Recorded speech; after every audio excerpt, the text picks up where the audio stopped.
Robert! Robert! Coming, William.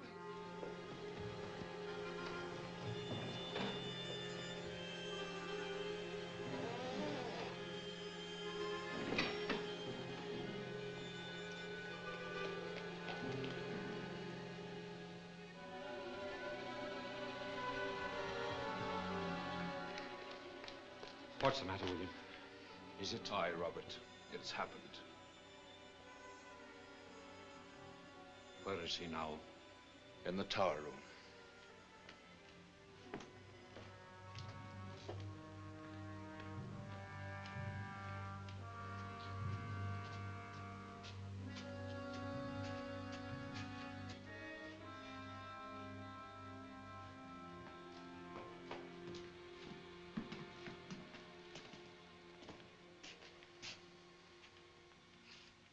What must we do now, William? Get a doctor first, then.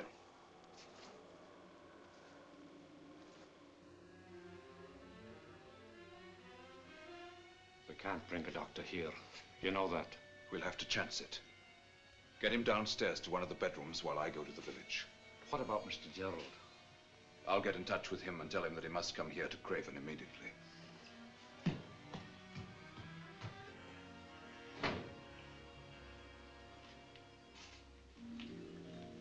I suppose that was the beginning.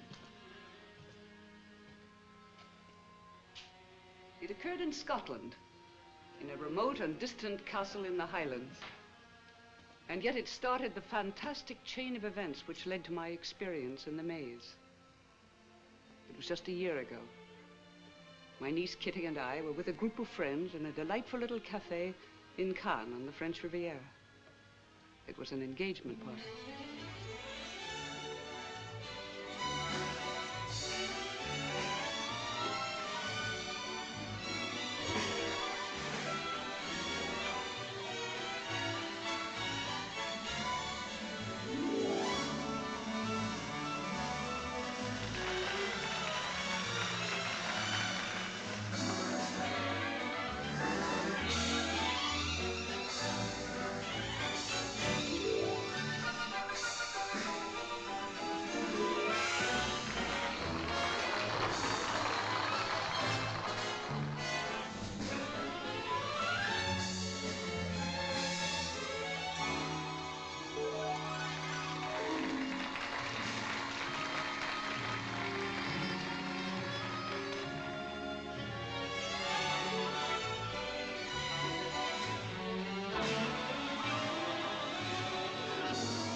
Aunt Edith, did you see the way that girl was making eyes at my fiancé? Honestly, it makes me wonder what you'd be doing if I weren't here. I should probably be out looking for you, just as I've been doing most of my life. You see why I'm marrying him, Aunt Edith? He always says the right thing. Well, I've always mistrusted glib men before. I'll have to make an exception in your case, Gerald. Thank you, madam. Well, it seems to me that as the prospective best man, I'm entitled to at least one dance with the bride-to-be. That's before Jerry takes her over, for better or worse. May I, Kitty? Of course, Richard. Oh, stop smiling, Gerald. You're supposed to be jealous. You know, Aunt Edith, this being in love is an extraordinary thing. It makes me realize all the years I wasted without being in love. Gerald, do you think your uncle, Sir Samuel, will come to the wedding? Sir Samuel? Oh, no, I should think not. He's kept himself locked up in that miserable Craven castle ever since I can remember. Well, I've heard it's a beautiful place. Maybe it is from a distance. Do you know that in all these years, not a single improvement has ever been made at Craven? No electricity, no telephone, no central heating system, nothing. How long since you've been there? 15 years. When I was there, they had the most fantastic set of rules. My uncle used to lock me in my room every night. Then there was a maze, an overgrown maze, and a gate with a padlock on it. Just one more place that I was forbidden to visit. A maze? What on earth for?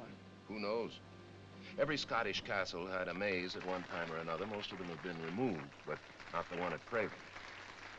Ah, very handsome couple. Thank you, Kitty.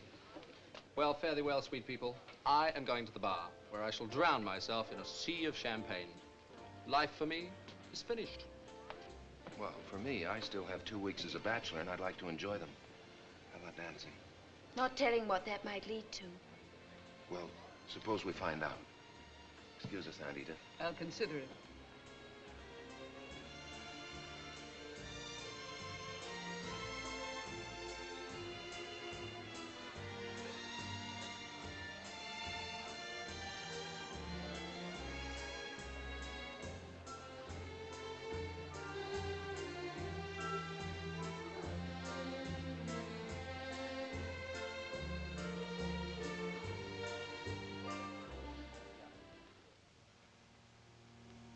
Gerald's words about Craven Castle and the McTeam family worried me. Not only what he said, but something he neglected to say. That none of the baronets lived more than a few years after inheriting the title. And Gerald was the next in line. The next day, which was bright with summer sunshine, did much to dispel my worries of the night before.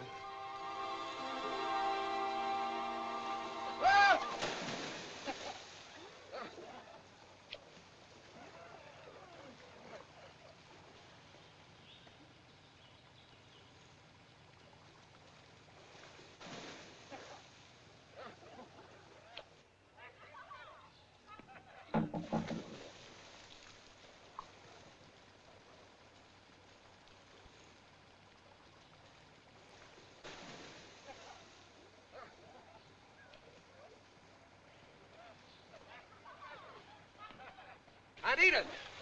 Oh, the water's wonderful, Aunt Edith. You ought to try it. Oh, this just came for you, Gerald. Express letter. Express letter?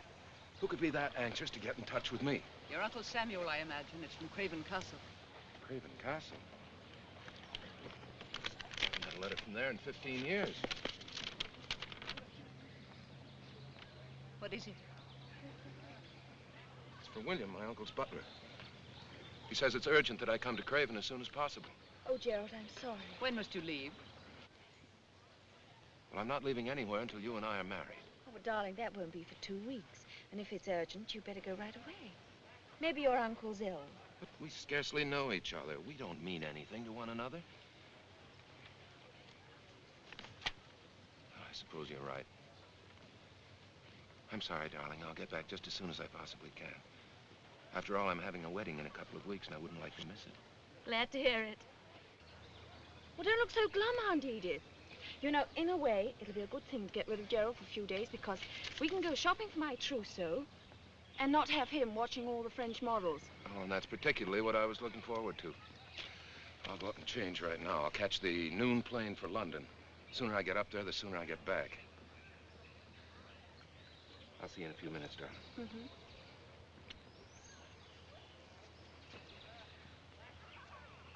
Do you know, I'd forgotten that one day I'd be a baronet's wife. Lady Gerald McTeam. Sounds impressive, doesn't it?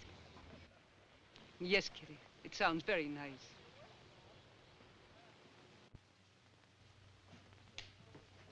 Good afternoon. Bonjour, mademoiselle, madame. Has the late mail come in yet? Oui, mademoiselle. I'm sorry, there's no mail for you today. Thank you. We should have heard from Gerald by now, Aunt Edith. It's been a week. He's probably been very busy. I'm sure you'll hear from him soon. I'm worried about him. Something's wrong, I'm sure of it. I'm going to telephone him. Kitty, there are no telephones at Craven Castle. Gerald told me so. No telephones, but there must be. No. He said the castle is just as it was hundreds of years ago. No electricity, no telephones, no modern improvements at all. I'll go to the telegraph office and cable him then. He's probably on his way back here now. Well, he certainly would have let me know if he was. I'm going to cable him.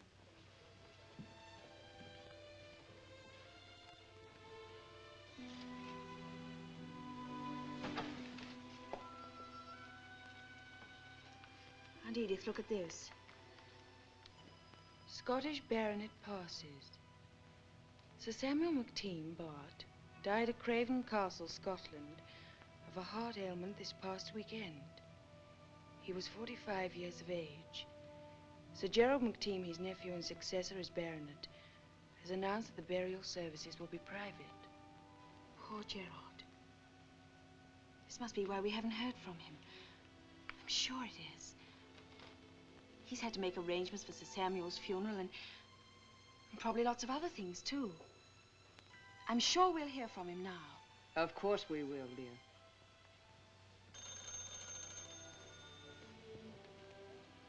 Hello?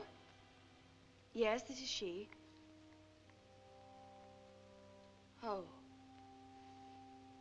Yes, I understand.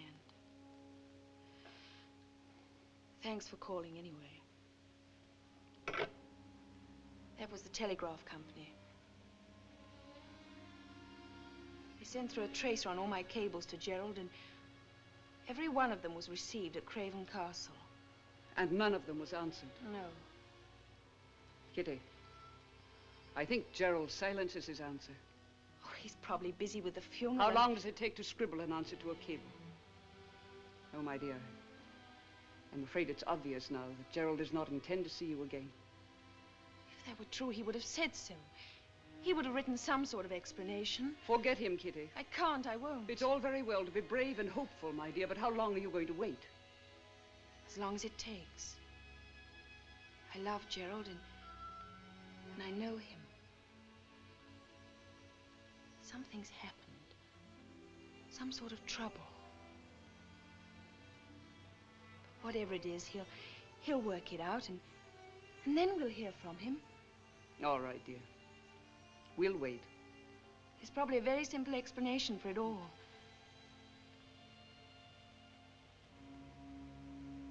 I tried to agree with her, but I wasn't sincere about it. I had the awful feeling we would probably never hear from Gerald again. I was wrong. 6 weeks later, a letter came from Gerald, addressed not to Kitty, but to me.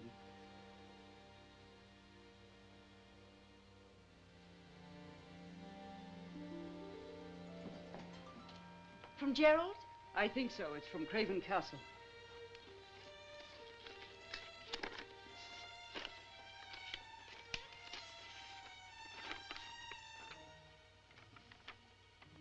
Dear Aunt Edith, I thought at first that I would be able to arrange things.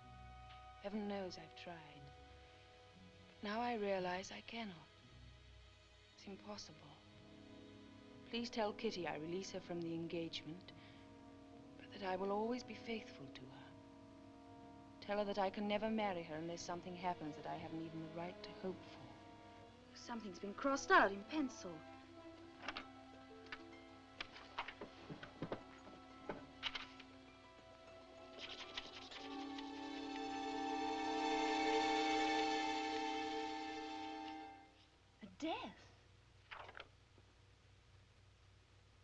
Tell her that I can never marry her unless something happens that I haven't even the right to hope for it would be a death.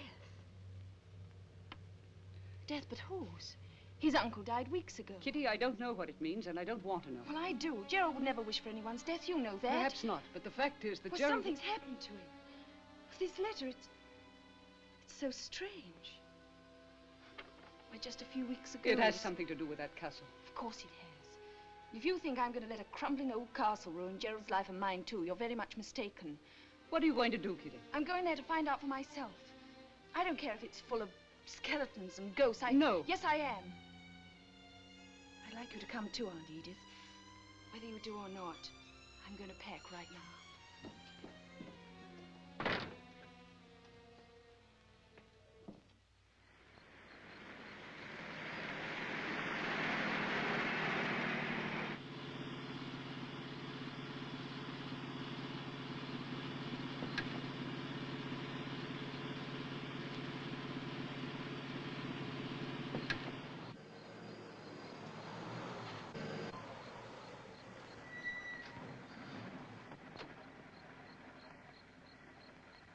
Are you sure this is the right place? Aye, that's Craven Castle.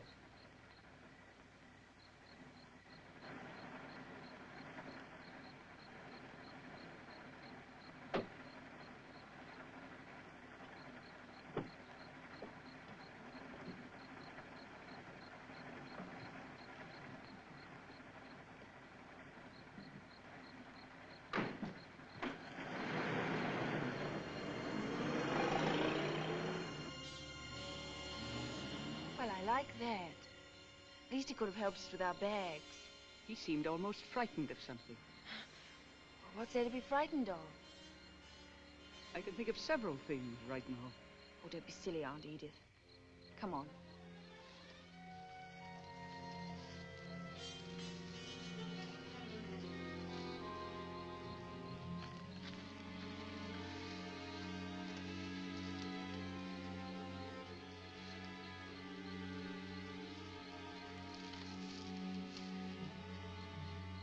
We should have waited until tomorrow. I feel as if I'd stepped into another world. It's sinister, all right.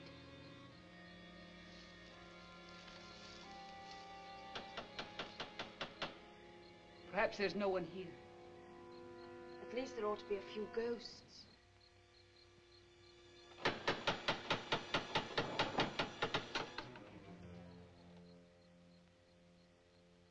Yes? Oh, we're friends of Sir Gerald McTeam. Sir Gerald is indisposed. And so are we. We're indisposed to standing in this miserable fog. Come on, Aunt Edith.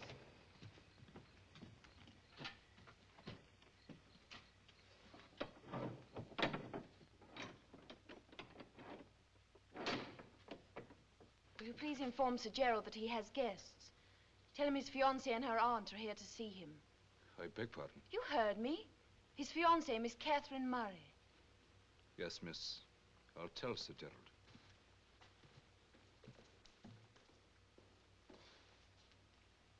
Kitty, we should never have come here. And the sooner we leave, the better. Oh, poor Aunt Edith. You must be chilled to the bone. If Gerald doesn't come soon and take us to our rooms to get warmer...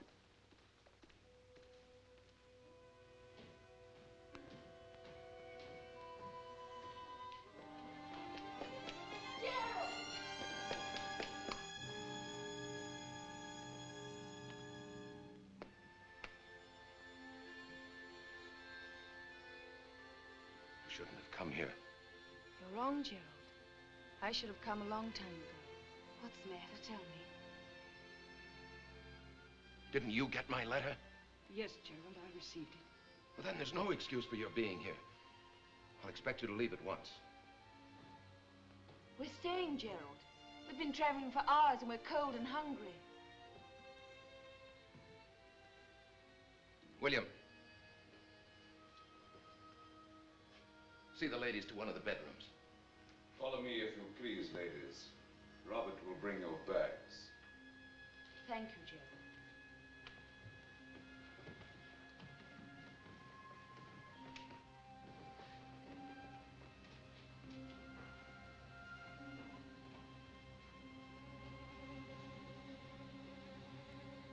I'll expect you to leave in the morning.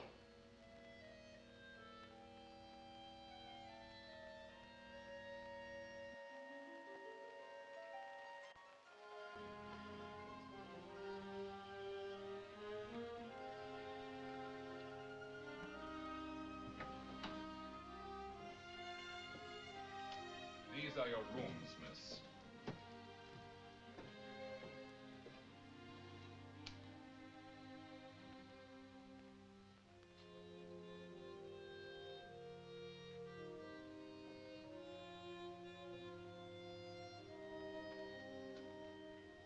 There is another bedroom through that connecting door.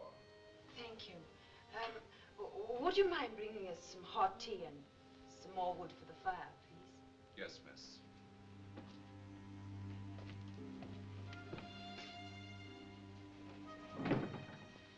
Did you ever see such a change in a person, Aunt Edith?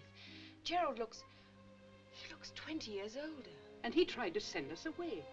I can't understand it. Something terrible must have happened to him. His eyes.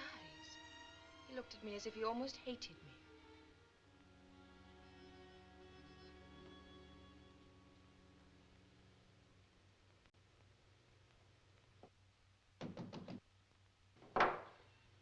Yes?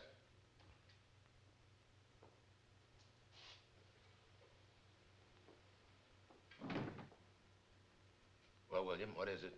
The young lady, sir, Miss Murray. I believe she said she was your fiancée. She was. I broke the engagement. Then why has she come here? I don't know. He'll be gone in the morning. Yes, sir.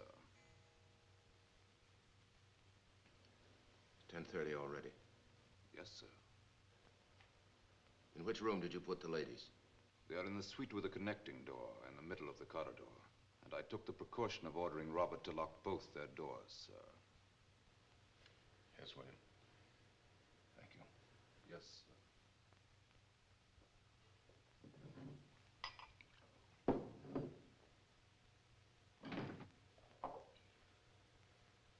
More tea? Yes, thanks. I can't seem to get warm. I know what you mean. Oh, what a miserable place this is. Is indeed.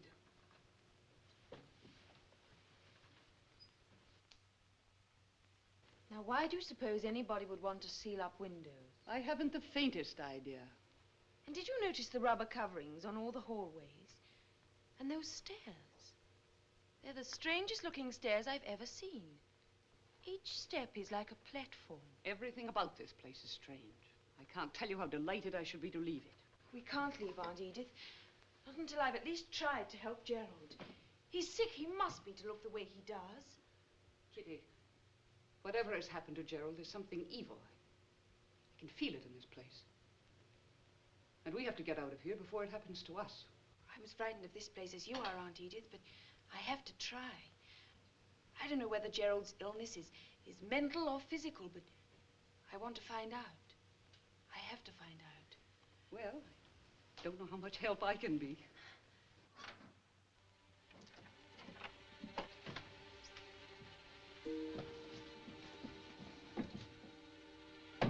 Open this door.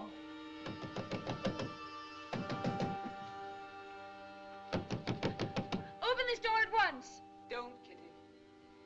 That's one of the castle rules. Rules? What are you talking about? Well, I haven't told you before, but Gerald mentioned these rules to me. His uncle used to lock the doors every night. There's a maze outside that's padlocked. And the tower stairs, the ones at the end of the hall, are forbidden too. Oh, it all sounds ridiculous to me. It did to Gerald too, once.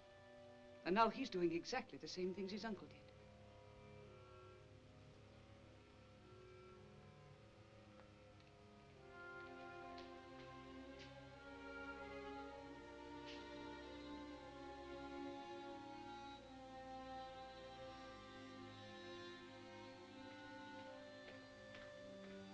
Sir Gerald.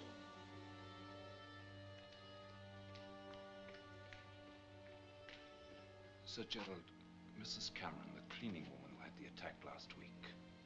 Yes, what about it? She passed away. I just heard from the village. Make all the arrangements for her burial. Yes, sir.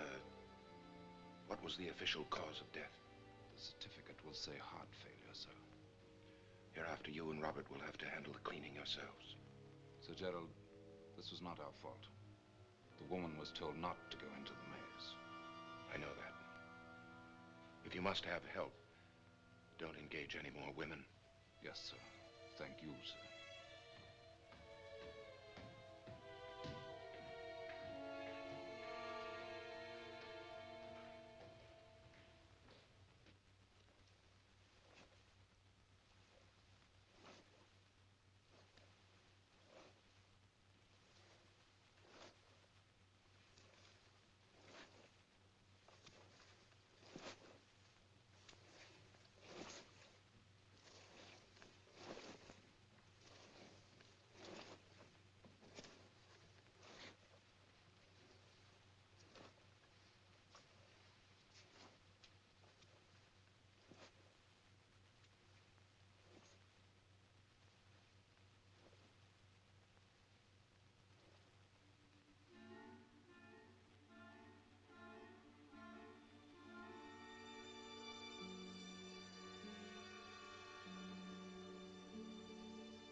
Aunt Edith,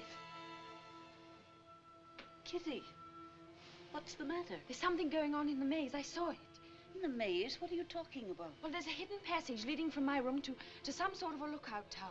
Look, get your robe on and I'll show you. No, thank you. I'm not that interested. I could see the maze and there was somebody in it. In the middle of the night?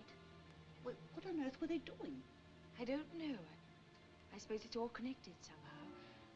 Our doors being locked and everything. Kitty, whatever is going on in this place must be something horrible. What made this change in Gerald? And the sooner we leave, the better off we'll be. I'm beginning to think you're right.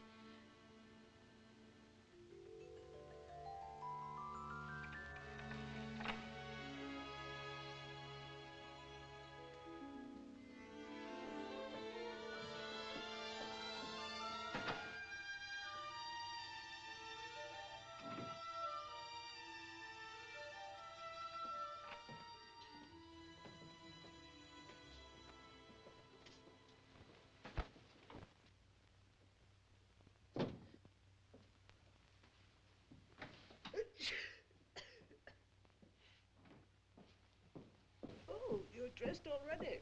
Well, it would only take me a few... Bless you. Thank you.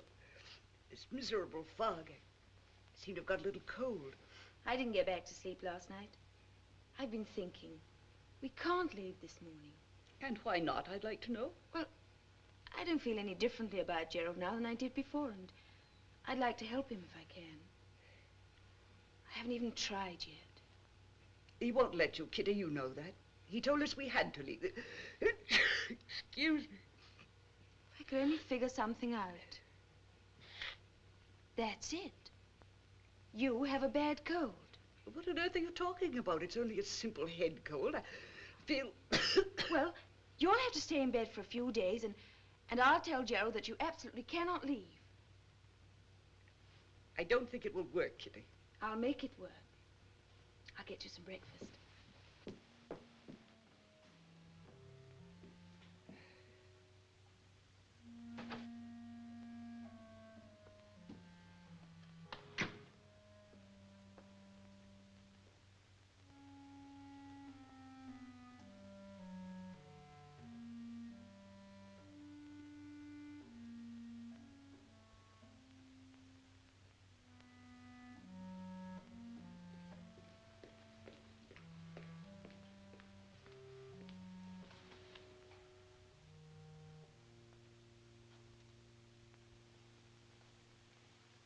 Dining room is this way, miss. Oh, very well.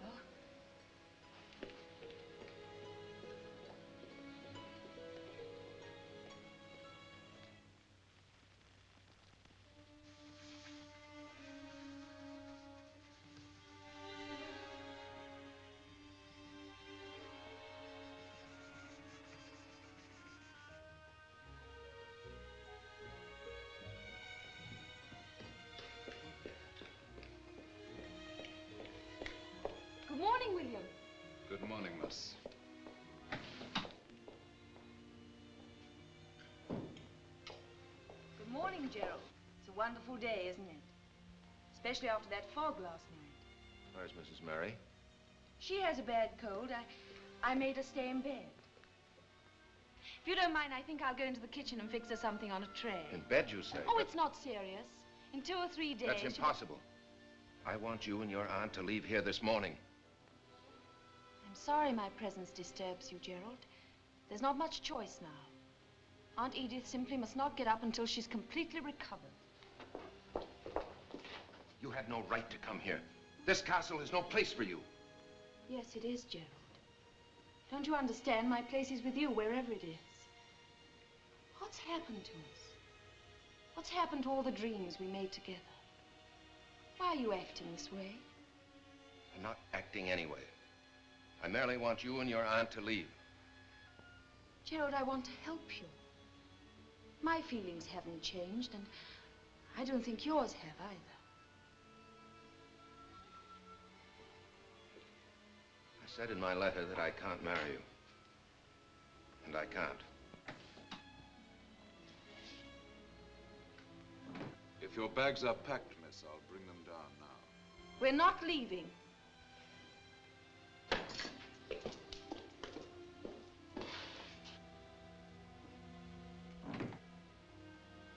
William, will you prepare a tray for my aunt? I'll take it up to her room. Very well, miss. Oh, William.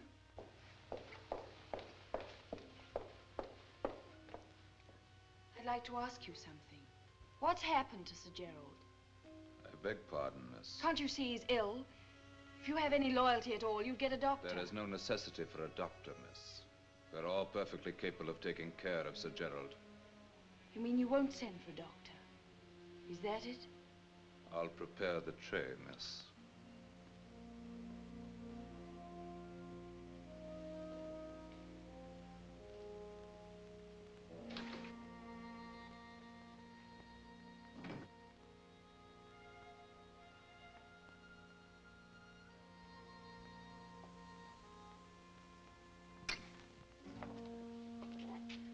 Is there something you want, miss? Yes, will you tell William that I'll take my breakfast with my aunt in her room? Yes, miss. Thank you. And when I told him to get a doctor, he changed the subject quickly. Aunt Edith, I must do something. But what can you do, Kitty? If Gerald won't tell you what's troubling him, he certainly wouldn't tell a doctor. If we could get him to see a doctor at all. You've given me an idea. We'll make him see a doctor whether he wants to or not. Now, what are you talking about? Bert Dilling. We'll invite him and Margaret here and... That's too obvious, Kitty. Gerald knows very well Bert's a doctor. Besides, he wouldn't allow you to invite anyone here, you know that. Gerald doesn't have to know until it's too late to do anything about it. I know. I'll tell Bert to bring Richard and Peggy Lord along, too. That way it won't look too obvious. You mean just have them drop in? Well, it's not entirely impossible. I mean, they could have been motoring through Scotland for the weekend and... Kitty, I hope you know what you're doing. I do, believe me. Anyway, he can't be alone in this castle too long. I mean, these people are his friends. And a gathering like this might help him to forget whatever it is that's troubling him. For a while, anyway. I hope it works. It has to.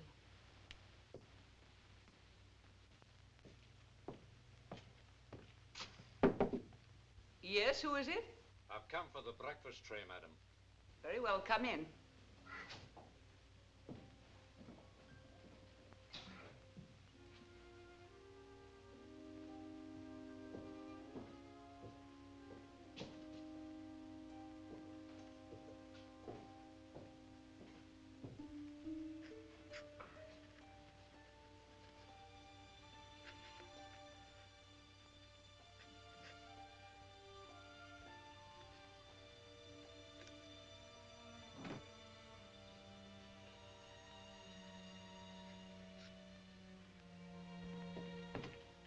The young lady's writing a letter.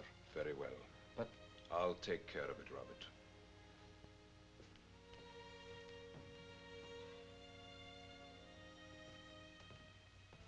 Aunt Edith? How do you think this sounds? Dear Bert, I haven't time to explain everything, but it's most urgent that you come here to Craven Castle.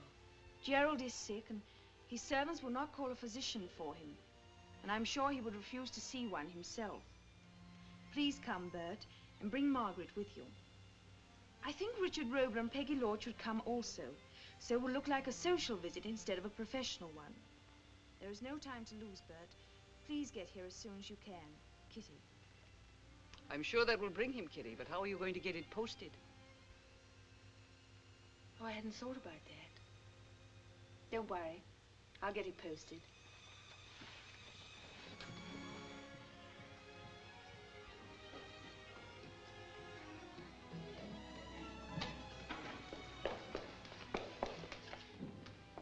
Good afternoon, miss. Oh, good afternoon, William.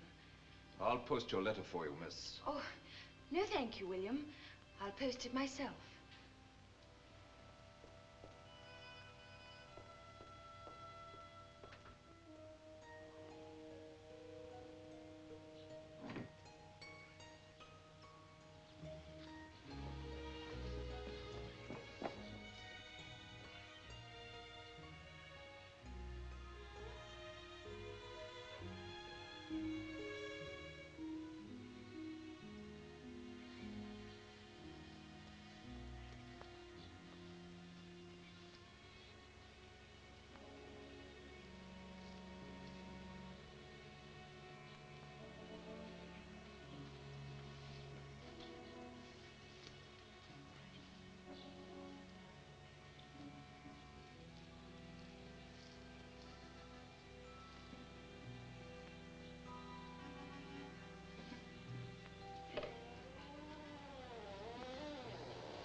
Wouldn't he go there?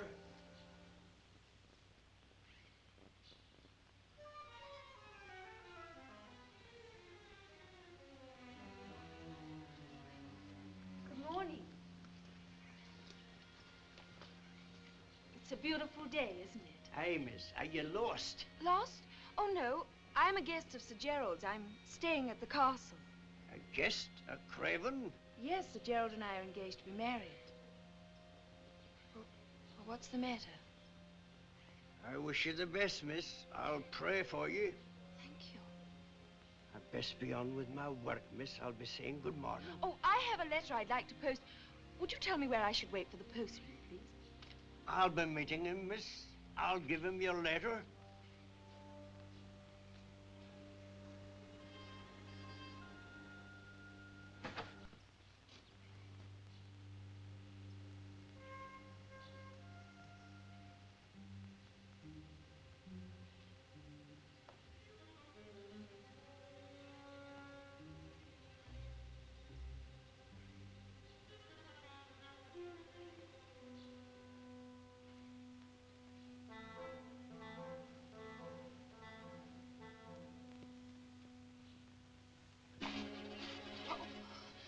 Oh, Gerald!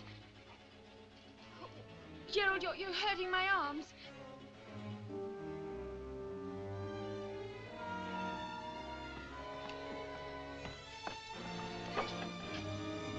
Stay out of here for the rest of your visit.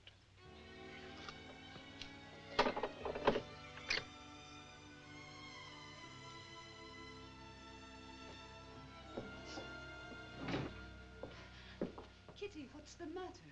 It's Gerald. I started to go into the maze, and he was just awful to me. Here. Thanks. All right? Now, what happened? Well, he told me to get out of the maze and stay out, and he was absolutely furious. He gripped my arm so tightly that it hurt. It's time I had a talk with Gerald. No, Aunt Edith, please don't. It wouldn't do any good. If he thinks he can treat you No, like... Aunt Edith. Gerald's sick. He's not responsible for his actions. I'm sure he feels worse about this now than I do. He's going to feel a great deal worse after I get through with him.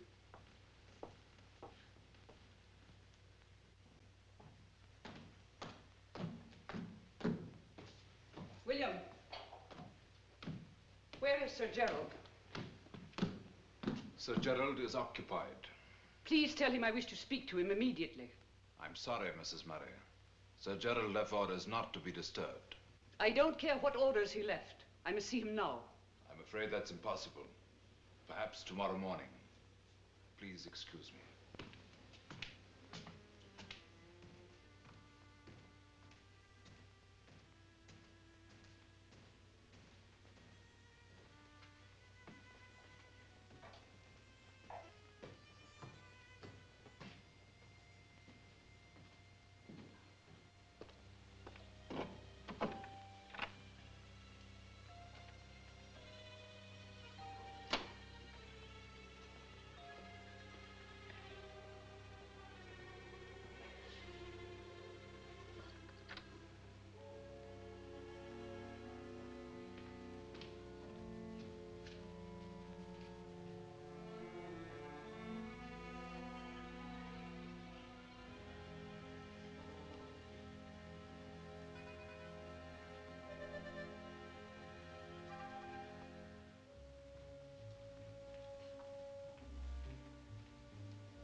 Aunt Edith?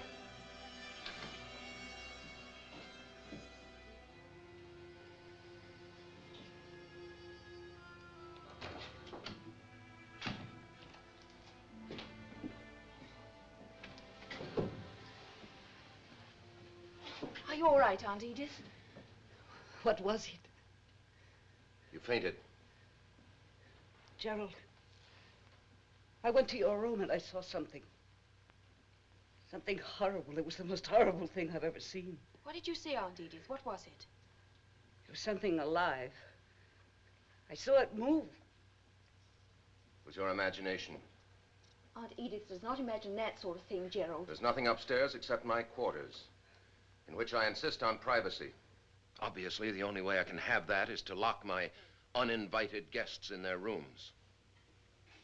Hereafter, make sure that the guests are in the rooms before you lock the doors. Yes, sir.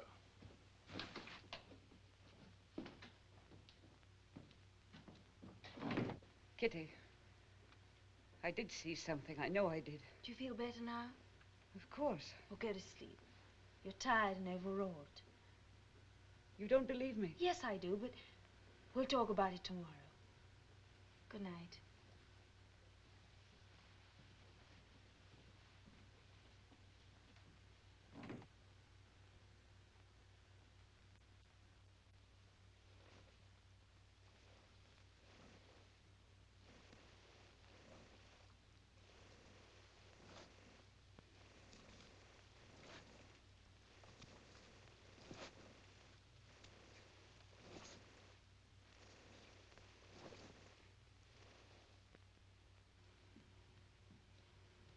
Are you awake, Aunt Edith? Of course I'm awake.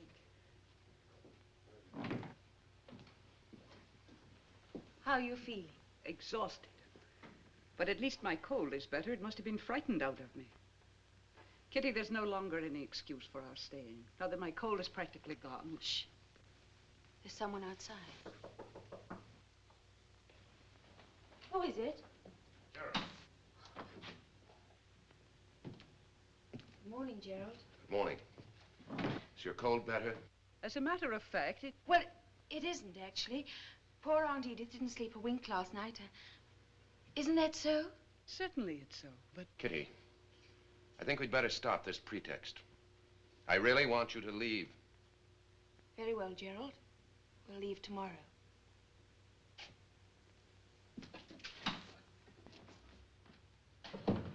Kitty, what can you possibly hope to accomplish by staying another night in this place? I must get Bert Dilling here to see Gerald. Well, after what happened last night, I can't stay any longer. The thing you saw or thought you saw, can you describe it? No. It was... I don't know what it was. It was so dark I didn't really get a good look at it. Could it have been a man? Well, I don't know. I suppose it could have been a man. Oh, that's what it must have been, I'm sure. And what with the room being so dark and you not expecting to be surprised like that, well, you were frightened and you fainted. Perhaps you're right. I'm sure I am. I'll get you some breakfast. Kitty, that letter, the one you gave to the gardener, do you suppose he posted it? If he did, Bert and the others should be here today. But if he didn't,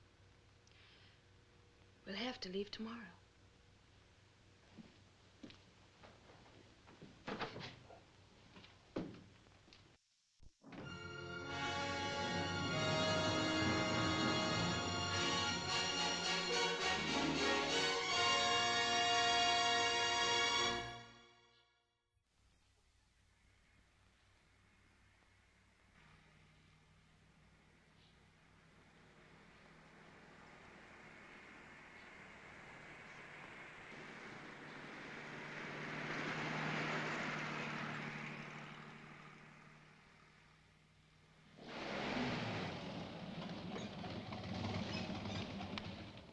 Well, lovely old place, isn't it? Looks though it's going to get ready to fall apart any minute. Don't be silly, Richard. That's what's known as old world charm. Very old. It looks as if it hasn't been touched for centuries. You sure this is the right place? Well, there's only one way to find out.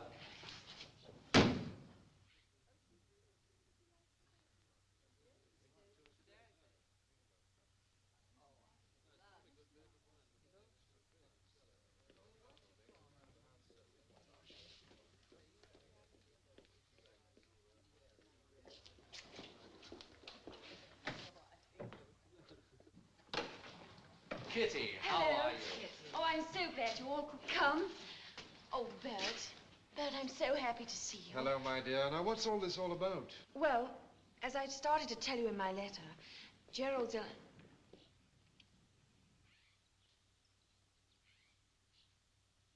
Hello, Jerry, old boy. Gosh, it's good to see you. Hello, Jerry. You know, we were out driving in the country and we suddenly found ourselves in the Highlands, so, well, we thought we'd drop in. Gosh, a marvelous place you've got here. So this is McTeam Manor. Well, my boy, what does it feel like to be a baronet? You know, it looks as if you might have some good shooting up here. We brought our guns, you know. It's a wonderful place, Gerald. I'm glad we came. Do you know, I've got the most wonderful news stories to tell you. Well, they'll sound much better over a couple of drinks. Gerald, our friends have been driving all day. I think they'd like to rest a little before supper. William. Yes, sir. Show my guests to their rooms. Yes, sir.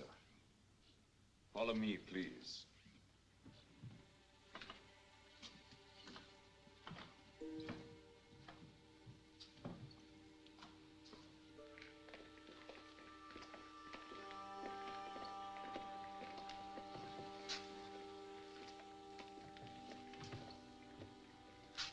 Kitty.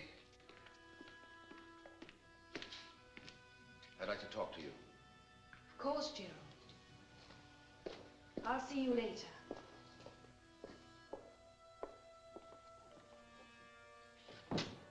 You think I'm a complete fool?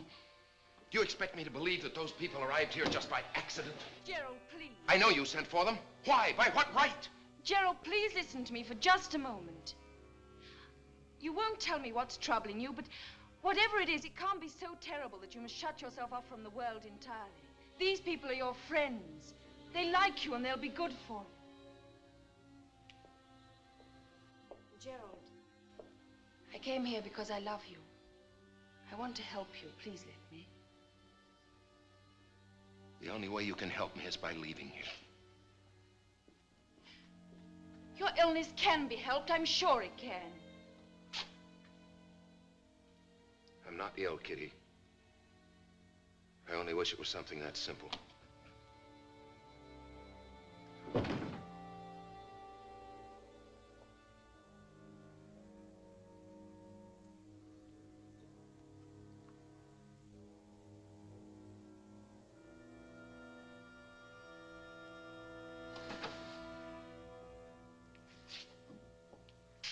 beg your pardon. Thank you.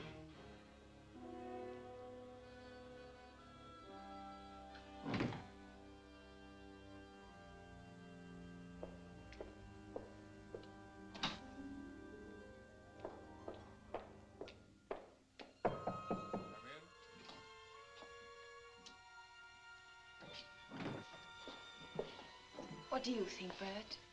Well, I don't know what to think, Kitty. He looks very bad, but not exactly ill, as far as I can tell. You mean you don't think it's physical? That might mean that he's... Insane? I don't know. It's obvious he won't submit to an examination. I've just got to observe him as best I can. Well, we'll keep him distracted if it's possible to do it. Yes, I think that's the thing to do. Don't watch him too obviously if you can help it. And keep being as cheerful as you can. I think that's a good idea. I know it's awful for you, Kitty, but Bert will do everything he can. Well, of course I will. We all will. You're good friends. Thank you.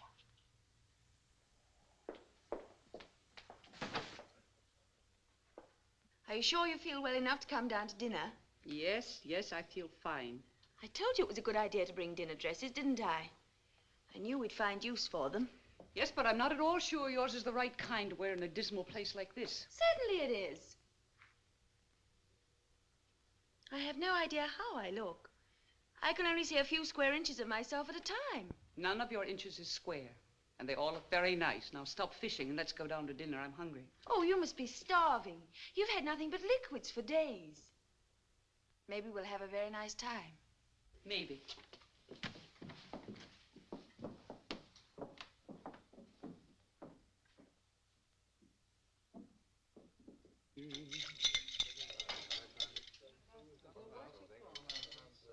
Here we are, my love. Where have you been, dear boy? Aha, you missed me, eh? Of course. Those martinis look a little pale. You look a little pale, dear. If you were only 90 proof. No good, eh? I'll do better next time. Kitty? Oh, no, thank you, Richard. No? No. You'd like these, Dr. Bert. I mixed them to your prescription. 27 to 1. Oh, no. Well, you don't have to drink it, my dear. Perhaps we can find you a glass of port. You'll do nothing of the kind. Come on, Richard, fill it up. Might as well be good and sick, as the way I am. Well, I've never heard of doctors' wives being sick. Oh, Kitty, never heard of them being anything else. Richard, why don't you tell that musician story to Gerald? It might cheer him up. Good idea. I heard a new one of those musician stories, Jerry. Well, it seems the chap was playing the piano very loudly and very late at night. Well, the manager of the flat comes and bangs on the door and says, "Hey, do you know there's an old lady sick upstairs?" So the musician says, "No, but if you hum the first 4 bars, I'll try and follow you." Oh, Gerald, that's much better. Isn't it nice to see all our friends again?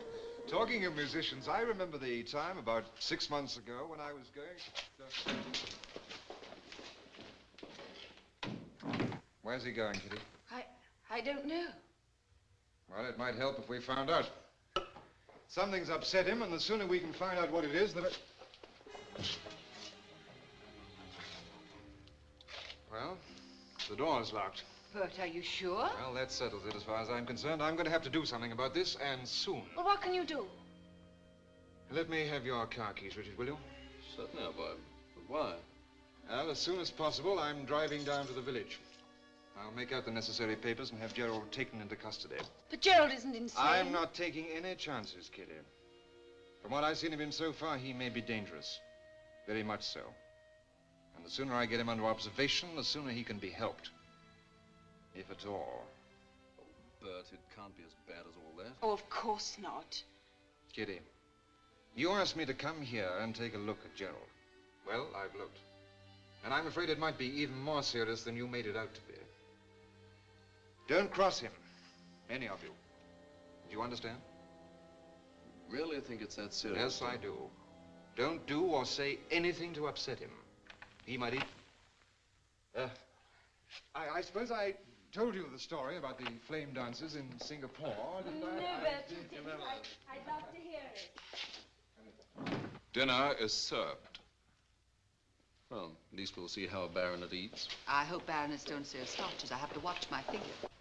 Aunt Edith, I want you to steal the key out of the big door for me. What on earth for? Well, I think all the locks are the same, and I want to get out of my room tonight.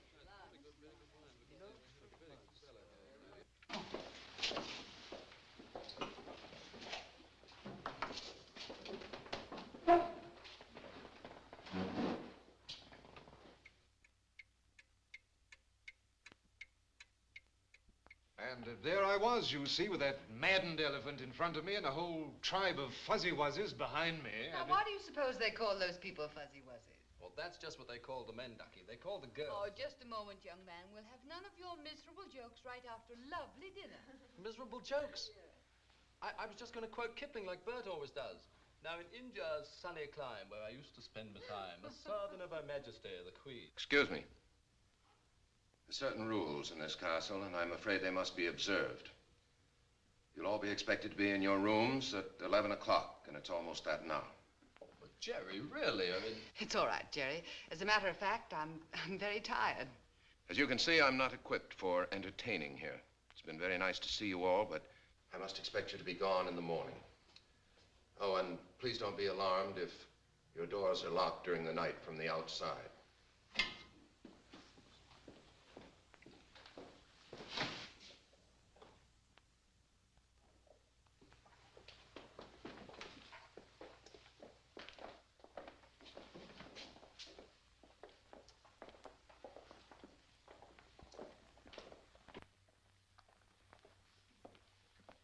What are you going to do, Bert? Wait till tomorrow. There's nothing else I can do.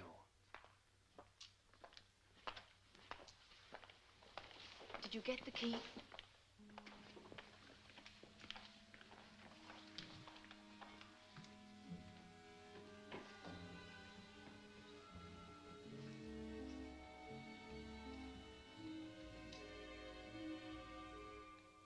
Bert, why don't you stop prowling about and come to bed? Yes, in a moment, darling.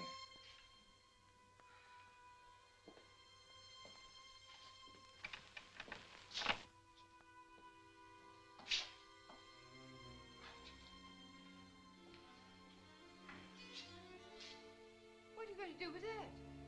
Well, nothing, I hope. But if it becomes necessary, I'll shoot the lock off that door. Bert, you really think Gerald's dangerous? Yes, I'm afraid it's possible. I looked up the McTeam family history when I got Kitty's letter. There seems to be a pretty strong indication of some sort of congenital illness. All the baronets died while they were still young men. Sir Samuel, Gerald's uncle, was only 45. His uncle died before he was 30. It's been the same for generations. You saw how Gerald looked tonight. Oh, he's aged terribly. I found out something else, too. The last woman to marry a McTeam baronet died a few days after she moved here under very strange and mysterious circumstances. The records listed her death, but not the cause. And there hasn't been a wife at Craven since. Well, how long ago was that? 200 years. Almost exactly.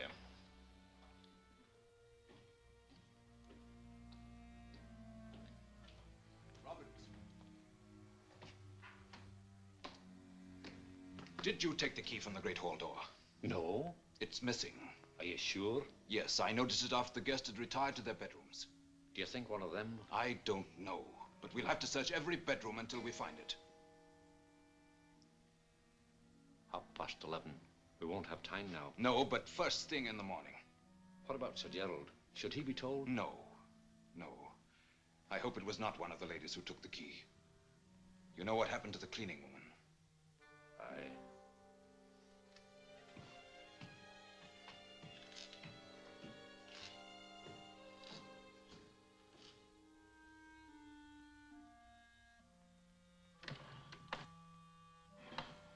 Kitty, I wish you wouldn't go through with this. I'm sure there's something in that tower room. I must, Aunt Edith. Now more than ever. Bert thinks Gerald's insane. I don't. And this is the first chance I've had to try and find out what's been troubling him.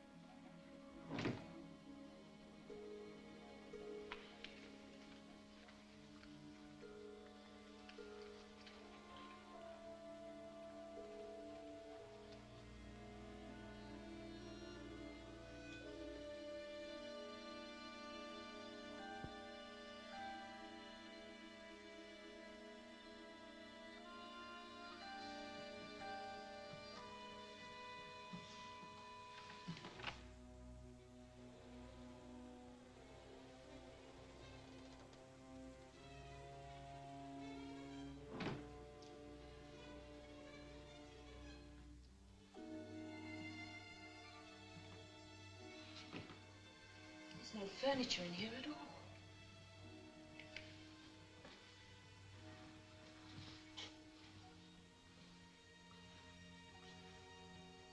And the window's not blocked off as ours are. I wonder where that door leads to.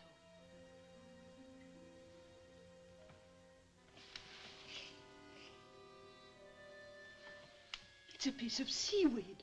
I'm sure of it. Yes. And a bowl of tomatoes. Gerald had this book downstairs today.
Yes, sir, they're all locked.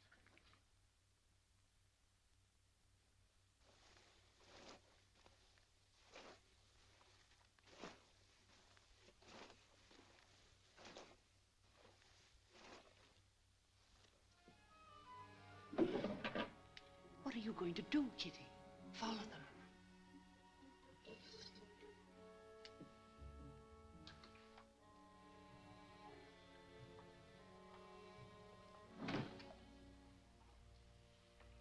Look at this. I saw a mark just like this one inside the maze gate. What is it? I don't know. But I'm sure of one thing, Aunt Edith. Whatever the mystery is, it's a person. How do you know that? Well, didn't you hear Gerald say, "Yes, sir, they're all locked"? He was talking to someone we haven't seen yet. Kitty, are you thinking what I am? Teratology. The study of monstrosities. Poor Gerald. The secret of craven It's is so horrible that he won't marry you. Kitty, you can't. Surely he knows me better than that. I must see him now, so I can show him it doesn't matter.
wrong turn.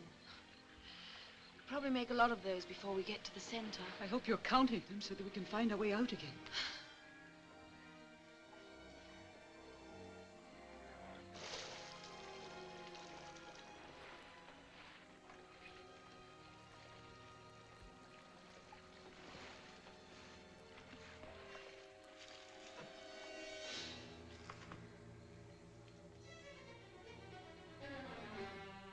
Kitty!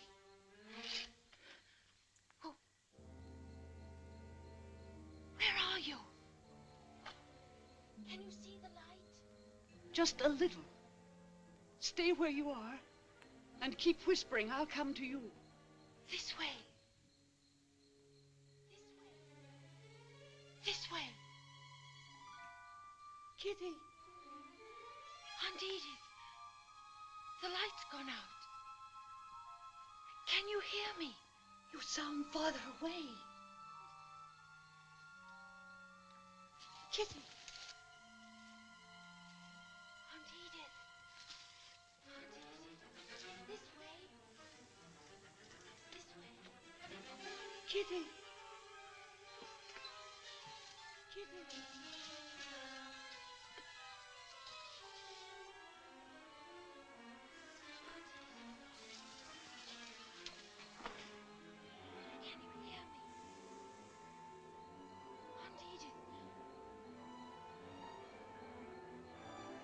Kitty.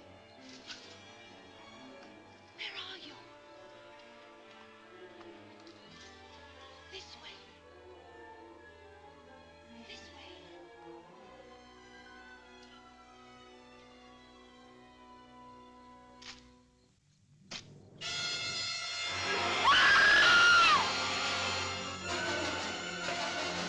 Aunt Edith!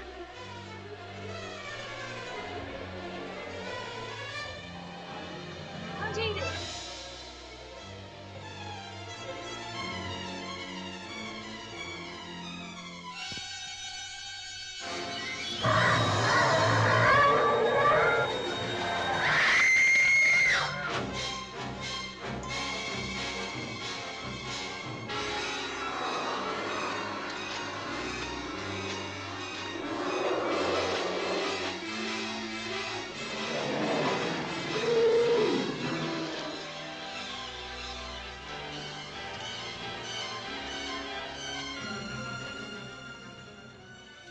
You go after him. I'll take care of Mrs. Murray. Aunt Edith!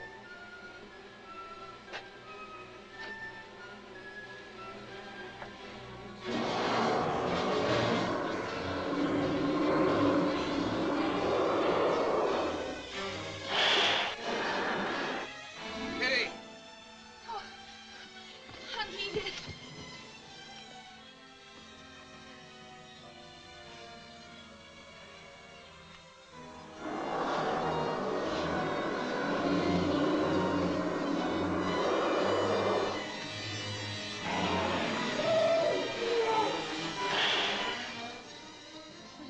I don't know, but that was screaming if ever I've heard it. I'm going to find out about it. Be careful.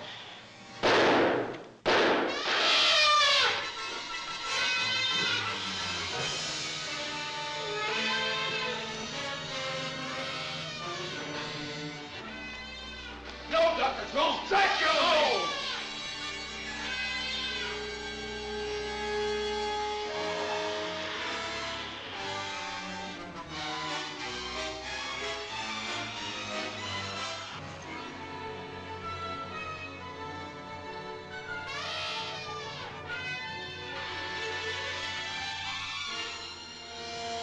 Gerald, wait! Gerald, no!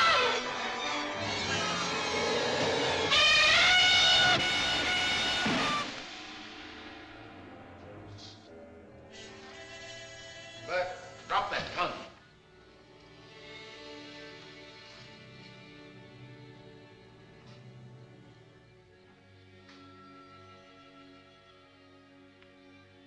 He was frightened. I tried to tell him that he was safe, but he wouldn't listen, Sir Gerald. When he tried to climb out of the window, he was too strong for us. I know, William. It wasn't your fault. Carry him inside.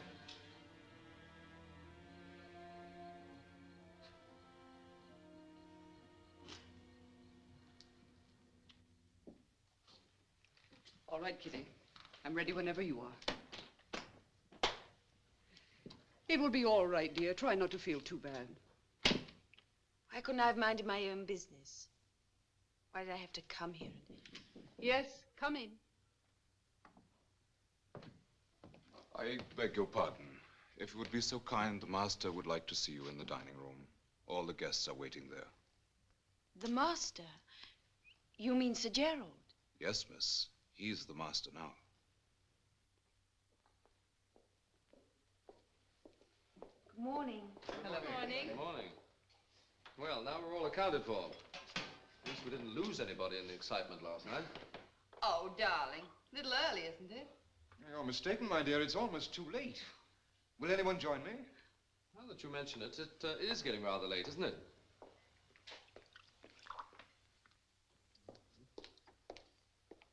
Good morning, my friends. Morning, Gerald. Kitty, I have so much to explain to you. Yes, Gerald? Forgive me, I know I owe all of you an explanation. Yes, I think you do, Gerald. And you shall have it. I know that you all think that I and my predecessors for the past 200 years have been the real lords of Craven. That's not true. The last baronet of Craven, Sir Roger Philip McTeam, was born on the 5th of April in the year 1750. And he died on the 10th of May, 1953. Yesterday. Last night. We buried him before dawn in a corner of the grounds in accordance with his wishes. Gerald, a man doesn't live 200 years. No, Kitty. A man doesn't. But certain types of amphibians do. I'll try to explain it as best I can. All I know is that the human embryo goes through all the stages of evolution, from the invertebrate to the mammal. At one point, the embryo is an amphibian. Sir Roger never developed beyond that stage physically, but he continued to grow and develop mentally. For over 200 years, he suffered the torture of knowing he was a monster and feeling he was a man. And he administered the estate all those years? He did. The nephews, grandnephews, great-grandnephews succeeded one another here at the castle. We bore the title of baronet. Yet our true function here was merely to carry out his orders and hide the family disgrace. He couldn't bear for anyone to see him, except his nephews and the staff here at the castle. That's why he was so upset last night, Kitty, when you surprised us in the maze. He meant you no harm. He was merely trying to hide. Oh, I see. In spite of everything, he did have certain pleasures. Very often at night, he'd insist on our taking him down to the pond in the maze.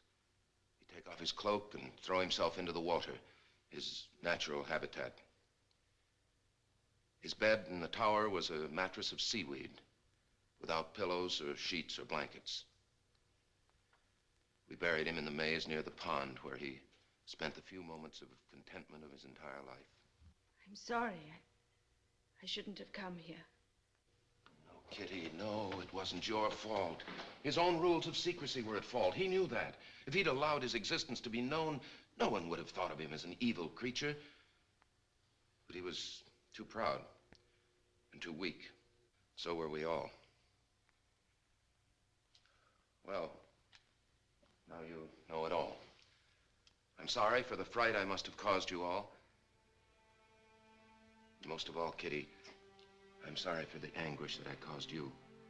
All I can say is, my own has been almost unbearable. Kitty and Gerald are married now. They live in the old castle very happily. Everything has been changed and modernized, except for one place. The grave of Sir Roger.